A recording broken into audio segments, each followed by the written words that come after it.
কই এই কোটিপতি বাড়ির অমানুষ জানোয়ারগুলো কই?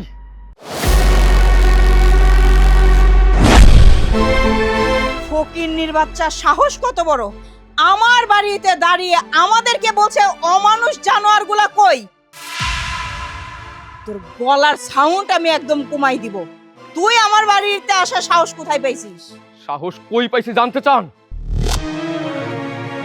সাহস পাইছি আপনাদের মতো অমানুষদের ব্যবহার থেকে। আপনি আবারও অমানুষ বলতেছেন? হ্যাঁ, কি এমন অমানুষের মতন কাজ করছি সেইটা যদি না বুঝাই দিতে পারছেন না, তাহলে আপনার খবর আছে কয়ে দিলাম। অবশ্যই বুঝাইতে পারো। লজ্জা করেন এই কথা জিজ্ঞেস করতে? আমার একমাত্র পোলাডারে আপনি চিনাই নিছেন। এই বাড়িতে ঘর জামাই বানায় তারে চাকরের মতো খাড়াইতেছেন, ওই পাশে আমি একা। ও আচ্ছা, কেন আপনার পোলা এই বাড়ির ঘর জামাই হয়েছে সেই কথা আপনি জানতে চান? আমি তারে ঘর জামাই বানাই রাখি নাই। ঘর জামাই সে নিজেই হয়ে রইছে টাকায়। টাকার গন্ধ পাইছে না, টাকার কারণে সে ঘর জামাই। থামেন, আমার পোলার আমি চিনি। টাকার কাছে বিক্রি হওয়ার মতো পোলা আমার না। এই বাড়ির ঘর জামাই হয়েছে আমার পোলা, আমার কোনো দুঃখ থাকতো না যদি দেখতাম আপনি আমার পোলাটারে জামার সম্মানে রাখছেন, একটু আদরে রাখছেন। আপনি তারে দিয়া চাকরের কাজ করা, তারে অবহেলা করেন কেন? কি জন্যে? থাক, আপনার লগে আমার কথা বাড়িয়ে লাভ নাই। ডাকেন আমার পোলার, ডাকেন, তার লগে আমার কথা আছে। ঠিক আছে, আপনার পোলার সাথে যদি আপনার কথা কওয়ার থাকে তাহলে গেটের বাইরে যায় দাঁড়ান। আপনার পোলার আমি গেটের বাইরে ডাকতেছি, যান। পোলার সাথে কথা কইতেছি।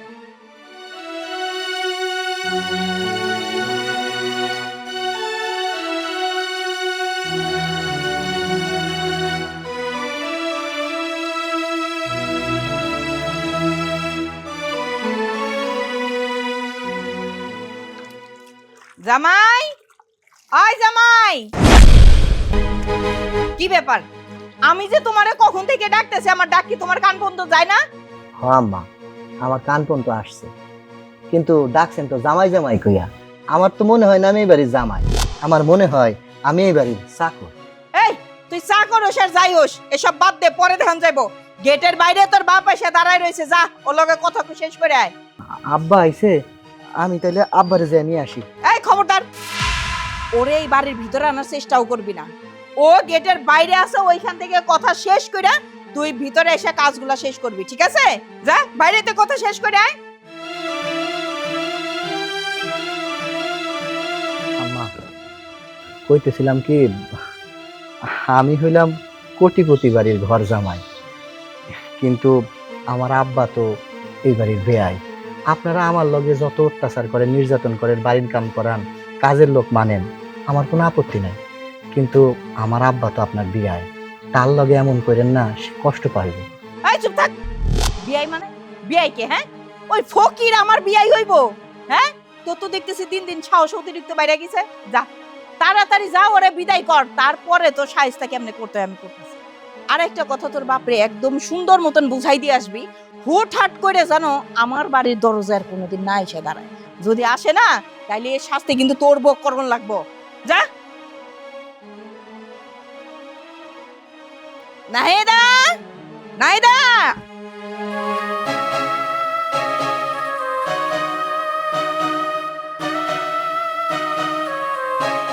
বাজান, তুমি কেন আইছো এই বাড়ির সামনে? তোরে দেখতে, মানুষের মুখে এত এত কথা শুই না, আমার মনের মধ্যে অনেক প্রশ্ন, অনেক জিজ্ঞাসা তোরে করার ছিল।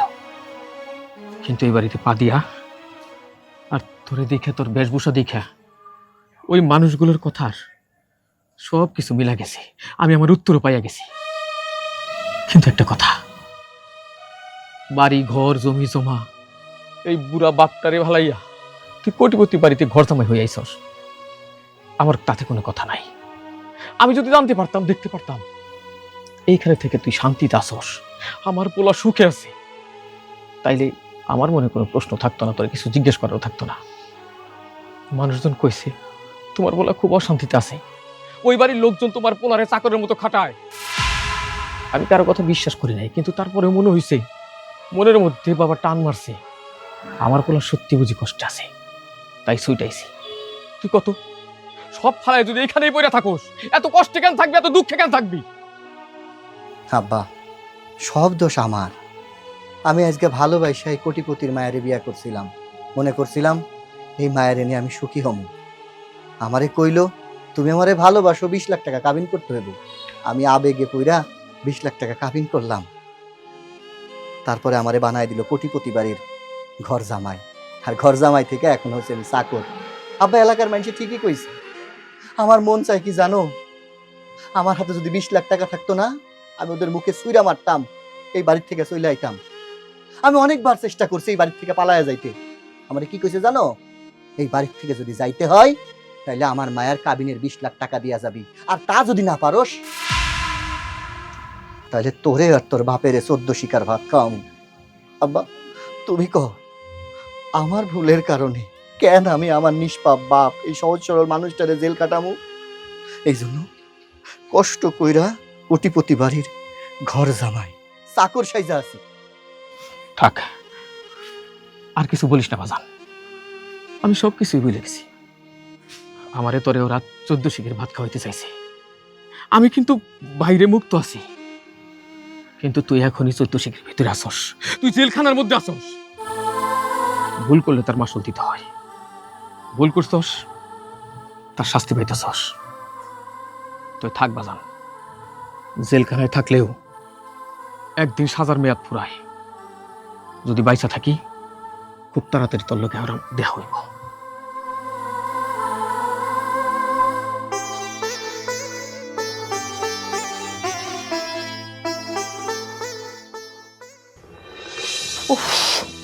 ফকিন্নির বাচ্চার কত বড় সাহস, আমার বাড়িতে এসে আমার সামনে গলাবাজি করে কথা বলে। নাহিদা, নাহিদা, আজকে আমি শেষ দেখে ছাড়বো। কি হইছে মা, তুমি এরকম চিল্লাচিল্লি করতেছো কেন? তোর শ্বশুর ওই ফকির আসছে আমার সাথে গলাবাজি করতে। আমি নাকি তোর স্বামীরে এই বাড়িতে চাকর বাকর বানায় রাখছি? হ্যাঁ, তুই জানিস ও আমার সামনে তারা এই সমস্ত কথা বলতেছিল? তুই এবার চিন্তা কর আমার মেয়েটার কতটা গরম হইতে পারে। মা, আমার এখন ফকিন্নি শ্বশুর উপরে রাগ উঠতেছে না, রাগ উঠতেছে তোমার উপরে। কেন আমার উপরে তোর রাগ উঠবো কেন? যখন আসছে তখন পায়ের জুতা আছে না, জুতা দিয়ে দুইটা মারলা না কেন? সত্যি কথা তো, আমার তো ওই সময় এটা মাথায় ছিল না। যদি মাথায় থাকতো সত্যি জুতা খুলে টারাস টারাস করে দুইটা বসায়া দিতাম। ভুল করে ফেললাম না? ওর বাপেরে দিতে পারি নাই তো কি হইছে? তোর স্বামী তো এই বাড়িতে আছে। হ্যাঁ। জামাই, জামাই। জি আম্মা, ডাকতেছেন? হ, ডাকছি। কিরে মা, এবার ঠিক আছে না? একদম ঠিক আছে মা। আম্মা, আপনি আমারে থাপ্পড় দিলেন যে, আমি কি কোনো অন্যায় করছি? না, অন্যায় তুমি করো নাই, অন্যায় করছে তোমার বাপে। তোমার বাপের দুই গালে তো মারতে পারি নাই, তাই তোমারে মাইরা দিলাম। বুঝো নাই ব্যাপারটা? এখনো কি তোর বাপে গেটের সামনে দাঁড়াই কোতার মতন গেউ গেউ করতেছে না চইলা গেছে? চলে গেছে, আর আইব না কইছে। তাইলে তো সে বাইচা গেছে, নাইলে তো আমার পায়ের জুতার বাড়ি খাইতে খাইতে দুইটা গালে ঠুসা পড়া যাইতো। তাই ছিল কি লেগে তোর বাপে? আর পোলাই কত সুখে আছে এটা দেখানোর জন্য আইছিল। দেখছস কি তেরা কথা কয় তোর জামাই? দেখছস? এই, তুমি মায়ের মুখে মুখে তর্ক করতেছো, তুমি ভয় পাইতেছো না? তোমারে যখন 20 লাখ টাকা কাবিন কইরা বিয়া করছিলাম তখনই আমার সব ভয় হারায় গেছে। তারপরে তোমার বাড়িতে যখন এই যে চাকরের পোশাকে ঘর জামাই হয়ে আছি, কোটিপতি বাড়ির ঘর জামাই, আমার ভয় থাকবো কেন? আমার কোনো ভয় নাই।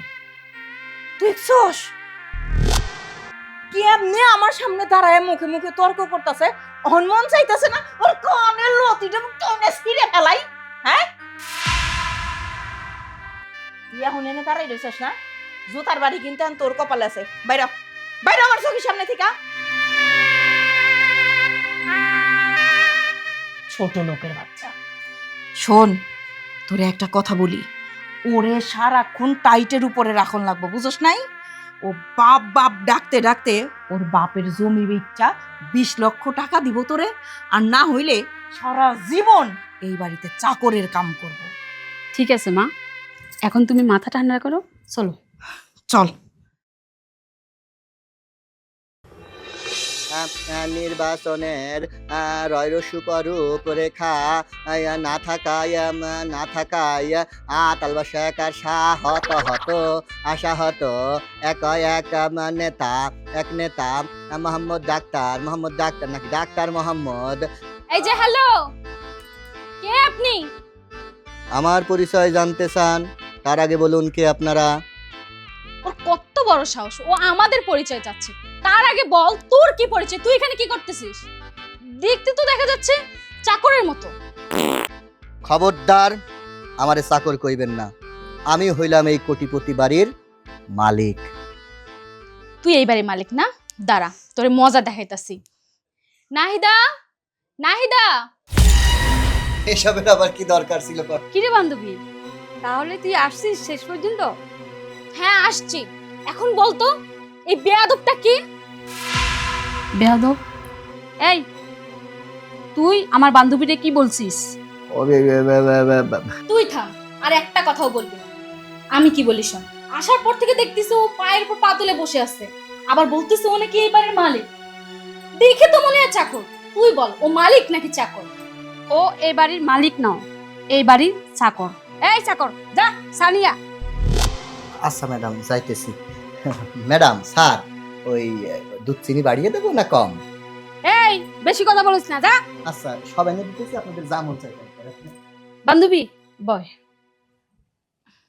বান্ধবী তোর কি অবস্থা? আমার কথা বাদ দে, তোর কথা বল। শুনলাম তুই নাকি বিয়ে শাদী করছিস, আবার জামাইরে ঘর জামাই রাখছিস। তো তোর জামাই কোথায়? একটু ডাক দেখি। মানে মানে বান্ধবী তুই তো জানিস আমাদের কোটি কোটি টাকা ব্যবসা আছে।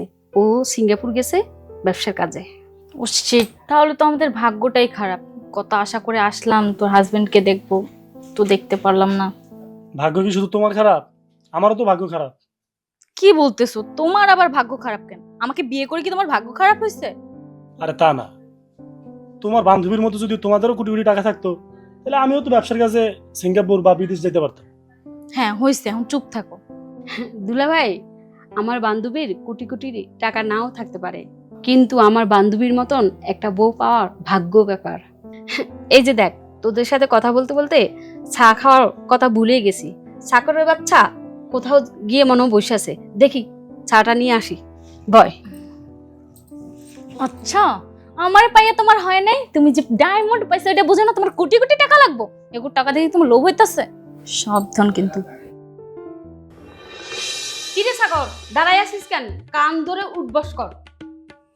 আচ্ছা, মাজায় গামছাটা ভালো করে বেঁধে নিই, যাতে আবার লুঙ্গি খুলে না যায়। ভালো করি বয়। কি ব্যাপার? এইখানে কি হচ্ছে মা? আরে মা, আমার বান্ধবী আসছে, আমার বান্ধবীর কাছে বলে এই বাড়ির নাকি মালিক। সর্বনাশ, কি বলিস? আই ভাই, আম্মা, আসলে সত্য ঘটনাটা কি আমি আপনারে কই। আমি আসলে হ্যাঁ বান্ধবীরে কইছি এই বাড়ির মালিক, তার কারণ আমি তো এই বাড়ির ঘর জামাই, মানে অর্ধেক মালিক। এই জন্য আমি হালকা করে সত্য কথা বলেছি, পুরোটা তো মিথ্যা না।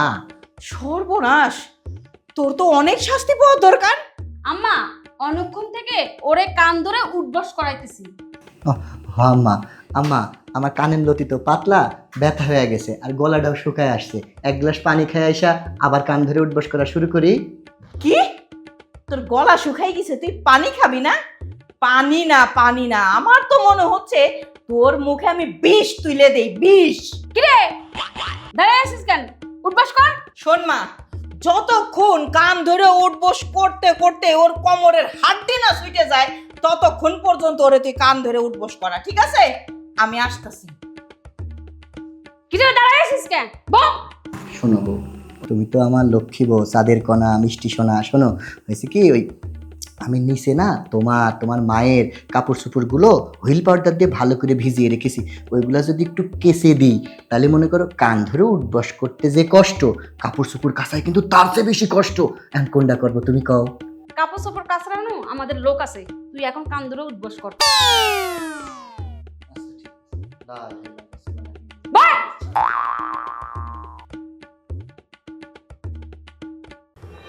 আম্মা তোমার জামাইয়ের কথা শুনে আমার রাগ হইতেছে। কেন আমি রাগের কি কথা কইলাম? আচ্ছা আম্মা আপনি বিচার করেন। আপনার মায়েরে আমি শুধু কইছি যে তুমি আমার সাথে চলো, আব্বারে দেখে কয়দিন ওই গ্রাম থেকে বেড়ায় তারপর আবার চলে আসবো। এখানে রাগের কথা কি কইলাম আমি? এই জামাই, এই বইলাম না নিচে আসতে বইলাম করো। তোমার তো সাহস কম না, আমার সামনে তুমি দাঁড়ায় এই এত জোর গলায় কথা কইতেছো। আর কি কইলা? আমার মেয়ে তোমাকে বাড়িতে যাইবো? হ্যাঁ, তোমার বাপেরে দেখার জন্য যাইবো? এত বড় সাহস তুমি কেমনে পাইলা আমার মায়ের এই কথা কইতে? আব্বা তুমি এই বাড়িতে? এই তুই চুপ কর, ছোট লোক, ফকির, ভিক্ষুক, আমার বাড়ির ড্রয়িং রুমে আসার সাহস কি করে পাইলি তুই? চুপ থাকেন। আজকে আপনার ওই গরম চক্ষু আর চিল্লানি শুনতে আসি নাই। সব কিছুর একটা শেষ আছে, তাই আজকে কোনো একটা কিছুর শেষ হইব। আম্মা, হঠাৎ করে দেখতেছি ভিখারির বাচ্চা সাহসটা বেড়ে গেল না? তাই তো দেখতেছি। এই এত বড় সাহস তুই কই পাইলি? হ্যাঁ, তুই এই বাড়িতে এসে আমার মেয়ের সামনে, আমার সামনে দাঁড়ায় তুই এত বড় বড় লেকচার মারতেছিস? আব্বা এই তুমি কেন আবার এই বাড়িতে আইছো? চুপ কর, একটা কথা বলবি না। যে কথাগুলো বলা দরকার সব আজকে আমি একা বলবো, তোর বাপ বলবো। শোনেন আপনি, মানুষের পিছাতে পিছাতে যখন দেয়ালে পিঠ থেকে, তখন সামনের দিকে এগোনো ছাড়া আর কোনো পথ থাকে না। এই কি কি করতে আইছেন এই বাড়িতে? আমি আমার ছেলের এখান থেকে নিয়ে যাইতেছি। কই কি ফকিনের বাচ্চা, কই কি? হ্যাঁ, ওই তুই এই বাড়ি থেকে তোর পোলারে নিয়ে যাইতে চাইতাছস? ঘর জামাইরে নিয়ে যাবি কি মনে নাই? 20 লক্ষ টাকা গুইনে এই বাড়িতে ফেলায়ে তারপর তোর এই ঘর জামাই ছেলেরে নিয়ে এই বাড়ির থেকে বাইরে হ। টাকা, তাই না? টাকাই সব। আপনি মতো লোকের কাছে পৃথিবীর সবচাইতে দামি হইল টাকা, কিন্তু টাকার চাইতে দামি একটা জিনিস আছে, যেটার নাম হইল সম্মান। ওইটা আমাদের আছে, শুধু নাই টাকা। আর আপনাদের টাকা আছে কিন্তু সম্মান নাই। কাবিনের 20 লক্ষ টাকার জন্য একজন জামাইকে চাকর বানাইছেন আপনারা, আর কত নিচে নামবেন? একটা কথা মনে রাখেন, যে আপনার মেয়ের জামাই আপনার আদরের জিনিস। আপনার মেয়ের স্বামী, স্বামীর প্রতি ভক্তি শ্রদ্ধা এই সমস্ত না থেকে তাকে চাকরের মতো খাটানো। স্বামীকে আপনারা কি মনে করেন? জামাইকে আপনারা কি মনে করেন? হাতের পুতুল খেলনা, তাই না? না, তারা হাতের পুতুল না, তারা খেলনা নয়। তাদের একটা জীবন আছে।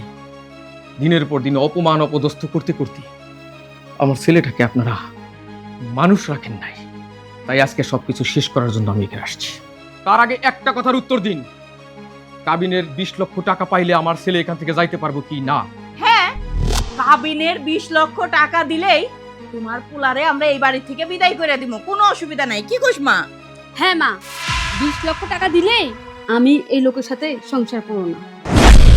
ছি, রুমেল, কারে তুই ভালোবাসতস? কারে ভালোবাসা তার মুখের দিকে তাকাইয়া এইখানে নির্যাতন সহ্য করতেছস, জেলখানার মধ্যে রইছস। অন্য কেউ হইলে তো সবকিছু ছেড়ে ছুড়ে চলে যাইতো।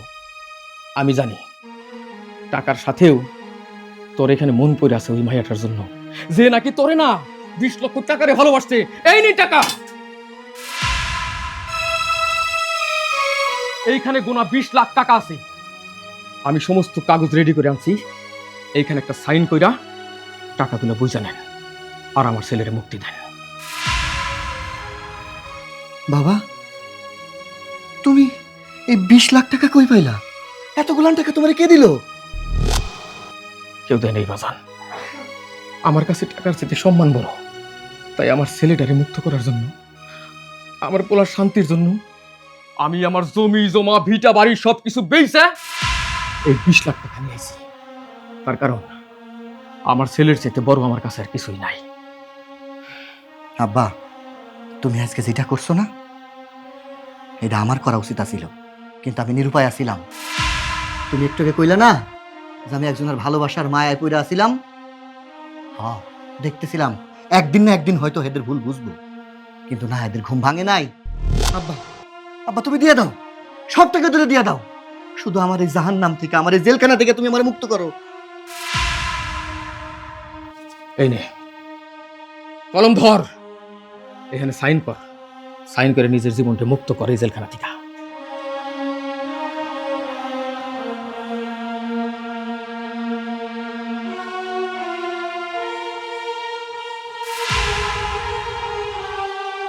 আজকে থেকে তোর লগে, তোর মায়ের সাথে, এই পরিবারের সাথে আমার কোনো সম্পর্ক নাই। তোদের 20 লাখ টাকার দরকার ছিল না, আমার আব্বাই তোদের 20 লাখ টাকা দিয়া গেছে। আজকের থেকে আমি আর কোটিপতি বাড়ির চাকর না। তোর তো টাকার দরকার, আমার আব্বা তোর টাকা দিয়া গেছে, রাখ টাকা। তোর তো স্বামীর দরকার না। আব্বা, এই জাহান্নাম থেকে চলো, আর 1 মিনিট এই জায়গায় দাঁড়াইতে ইচ্ছা করতেছে না। আবাজান, শুধু পুরুষ মানুষ হইলেই সত্যিকারের পুরুষ সে হয় না। আজকে থেকে তুই সত্যিকারের পুরুষ, চল।